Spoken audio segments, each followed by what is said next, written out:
नायिका तीच असते जी कोणत्याही गाजावाजा न करता समाजासाठी झटत राहते. सामान्य स्त्रीची असामान्य झुंज. मैत्रिणींनो, आशा या चित्रपटाचा थोडक्यात सारांश आज आपण बघणार आहोत. आशा नाव नाही, ती एक जबाबदारी आहे. आशा हा फक्त सिनेमा नाही, तो भारतातील ग्रामीण वास्तवाचा आरसा आहे. या चित्रपटातून आपल्याला कळतं की आशा सेविका म्हणजे केवळ आरोग्य कर्मचारी नाही, ती गर्भवती महिलांची काळजी घेणारी आई आहे, लहान बाळांचं भविष्य घडवणारी शिल्पकार आहे आणि संकट काळात गावासाठी धावून जाणारी खरी योद्धा आहे.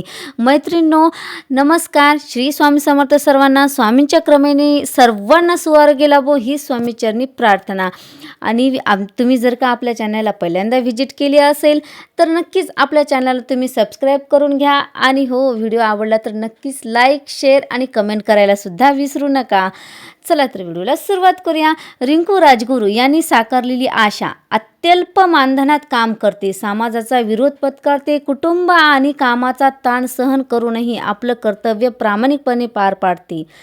आशा हा चित्रपट आपल्याला एक प्रश्न विचारण्यास भाग पाडतो की ज्या महिलांमुळे आपली आई सुरक्षित राहते, ज्यामुळे आपली मुलं निरोगी वाढतात, त्यांना आपण किती सन्मान देतो.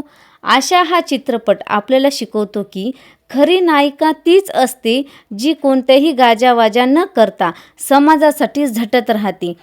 चला आपण सर्वजण मिळून आशा सेविकांच्या कामाला योग्य तो सन्मान देऊया व सहकार्य करूया आणि पाठबळ देऊया, कारण आशा सेविका म्हणजे आपल्या गावाची खरी आशा आहे. आशा या चित्रपटामध्ये आशांची मुख्य काही कामे आपल्याला दिसून येणार आहेत. ती कोणती आहेत? गर्भवती महिलांची नोंदणी करणे, लसीकरण करून घेणे, सुरक्षित प्रसूती करून घेणे, बालकांची काळजी घेणे, कोविडसारख्या आपत्कालीन परिस्थितीत जनजागृती, अशी अनेक कामे ती जबाबदारीने पार पाडत असते. चित्रपटातून दिसून येणार आहे की समाजाकडून अपेक्षा खूप साऱ्या असतात आशा सेविकाकडून, पण मानधन मात्र अत्यल्प मिळते त्यांना. गावकऱ्यांचा विरोध, अंधश्रद्धा, कुटुंब आणि काम यांचा संघर्ष, तरीही न डगमगता महिलांसाठी उभी राहणारी ती आशा. चित्रपटातून आपल्याला संदेश मिळणार आहे की आशा सेविकांच्या कामाला सन्मान मिळायला हवा आणि ग्रामीण आरोग्य व्यवस्थेचं वास्तव, सामान्य स्त्रीची असामान्य झुंज. या चित्रपटातून रिंकूचा अभिनय खूप साधा, वास्तववादी आणि भावनिक आहे. सैराटनंतर तिची ही भूमिका पूर्णपणे वेगळी आणि अधिक प्रगल्भ वाटते. काय मग तुम्ही पण हा चित्रपट बघायला कधी जाणार आहेत ते नक्की कमेंट करून सांगा. आणि व्हिडिओ आवडला तर नक्कीच लाईक, शेअर आणि कमेंट करायला सुद्धा विसरू नका.